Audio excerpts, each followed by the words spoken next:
New Jersey has been one of the hardest hit states with the highest per capita COVID death rate in the nation. Governor Phil Murphy joins us from Middletown. Good morning to you, Governor.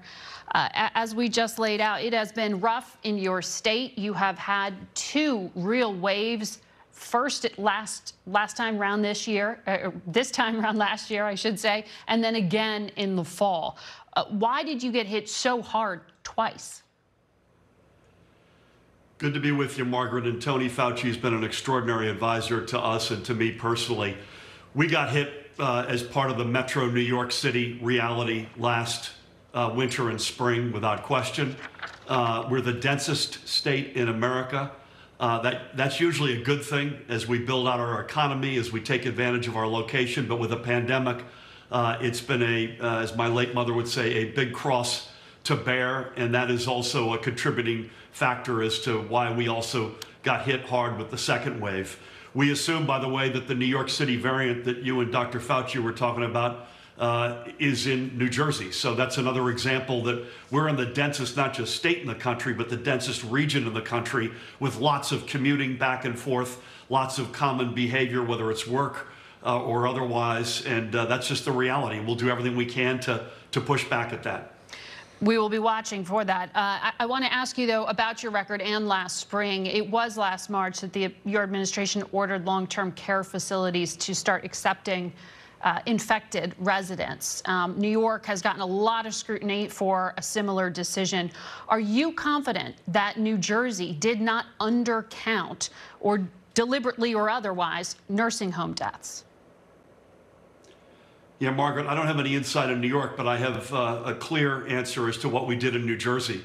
Our health department, our commissioner, was explicit, black and white. If you readmit a previously COVID positive resident, they need to be segregated. They need to be separated into either their own floor, their own wing, their own building, and staff as well.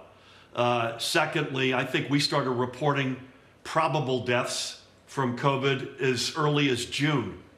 Thirdly, we hired in the middle of this a firm that came in independently and held up a mirror to our practices and gave us a pretty brutal assessment and road path forward. And lastly, we said to long-term care facilities, by the way, if you can't separate, come to us and we will find another alternative.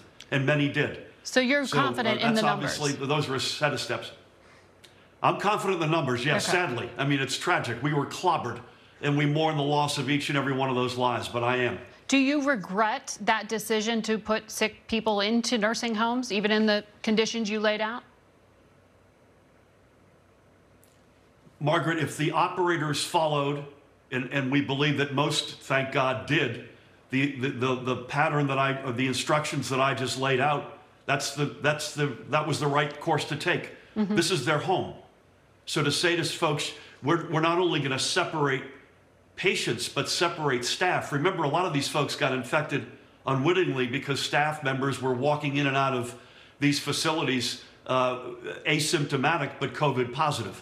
So it was not enough just to separate the residents, but to separate the staff. Did some operators not take our advice? It's possible, and if they did not, then they deserve to pay a price for that. That's at the state level. The Justice Department, we know, has been looking at a number of different states, New Jersey included, in regard to nursing home deaths. Do you know the status of that probe? I do not. And again, we have been transparent from day one. Again, this is not to make light of any single loss of life. We got clobbered in long-term care. America got clobbered. The world got clobbered. But we have been transparent and explicit from day one. I want to ask you about your neighboring state governor and the allegations against Andrew Cuomo. You've called them deeply troubling, but since you made those remarks, even more allegations have come to light. 5 women now are accusing him of inappropriate comments or unwanted physical contact. At what point does this become disqualifying for him? Listen, Margaret, I'm going to stay where I've been on this, which is deeply troubling. And more data points make it even more troubling. And an independent investigation, which all parties appear to have come to the conclusion was the right road forward, I would agree with that. Let's see where that comes out. And I would just say every person regardless of who they are, who has a concern, has a right to be heard, and that concern has a right to be investigated. And God willing, that's what will happen here.